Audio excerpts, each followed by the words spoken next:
তুই বেঁচে গেলি। আরে কোনে প্রচুর ঢুকে মার পড়েছিলাম খেতে তো, এই জন্য মারতে দিতে পারলাম স্যার না। রেগে গেছিল। কালকে তোরা স্কুল যাবি? দেখে আমি যাবো যাবো তো। ভাবছি। এ ওই দেখ আমাদের স্যার না ওটা? হ্যাঁ রে, হ্যাঁ।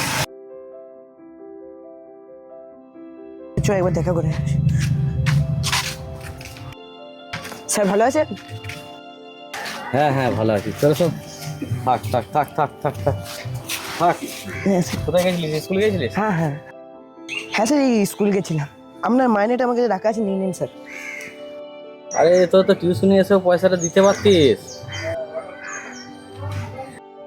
না না স্যার, মা দিয়েছে মাইনেটা, কখন পড়ে যাবে ঠিক নাই, সেখানে দিয়ে দিবে। বেশ ঠিক আছে। স্যার আমার মাইনেটাও নিয়ে নিন। আর ও মাইনে দেবে না? স্যার ও কোন দিন মাইনে দেয়? আমরা তাহলে আসছি। হ্যাঁ স্যার, আসি। ঠিক আছে।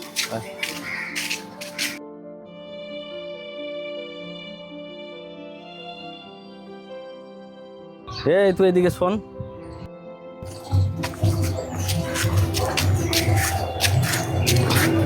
হ্যাঁ স্যার বলুন। কিরে তুই মাইনে দিবি না? স্যার আমি মাইনে দিতে পারবো না। ওরা সবাই মাইনে দিল আর তুই মাইনে দিলি না কেন? কি হয়েছে, কি মাইনে দিতে পারবি না বলছিস? আসলে বাবা তো 4 দিন ধরে হসপিটালে ভর্তি আছে, এই জন্য ঘরে পয়সা পাতি নাই, এই জন্য মাইনেটা দিতে পারিনি। আর এই কদিন ধরে তো আমি পড়তেও যেতে পারিনি, আর পড়তে যাবো না স্যার, এটা লজ্জায় আপনাকে বলতে পারছিলাম না।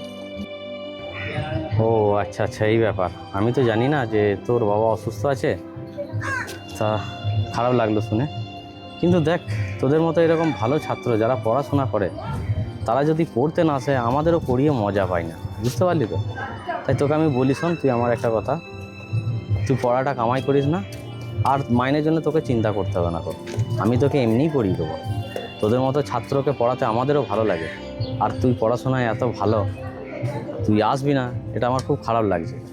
একদমই এইসব করবি না। আর শোন, আমার একটা কথা বলি তোকে, শোন। তোর তো আগের মাসের মাইনে বাকি আছে আর এই মাসের মাইনে বাকি আছে। হ্যাঁ দেখ, আগের মাসের মাইনে আর এই মাসের মাইনে, মানে এটা তুই ধর।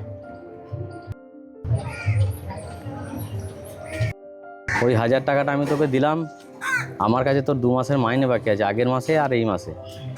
ওই মাইনেটা তুই তোর বন্ধুর হাত দিয়ে পাঠাবি, তুই আসবি না দিতে, তাহলে ওরা জানবে যে তুইও মাইনে দিস, না দিয়ে পড়িস না কিন্তু। আর ওরা যেহেতু মাইনেটা আমাকে দিতে আসবে, সেই জন্য তুই কী করবি, মানে এই 100 টাকা দিলাম, এই 100 টাকাটা ওদেরকে টিপস দিবি মাইনে আমার কাছে পৌঁছানোর জন্য, নে ধর। আর একটা কাজ করবি, হ্যাঁ এই 1000 টাকা দিচ্ছি তোকে, এই 1000 টাকা তুই নিয়ে যাবি, তোর বাবার ওষুধ টুকটাক যা লাগবে কিনে দিস, নে ধর। স্যার আপনি যে উপকারটা আমাকে করলেন, আমার তো কিছু বলার ভাষা নাই।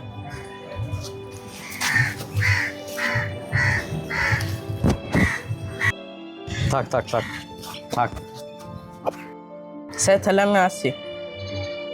বেশ ঠিক আছে। আর কাল থেকে যেন সময়ে পড়তে আসিস, ঠিক আছে? পড়া কামাই করবি না। ঠিক আছে স্যার।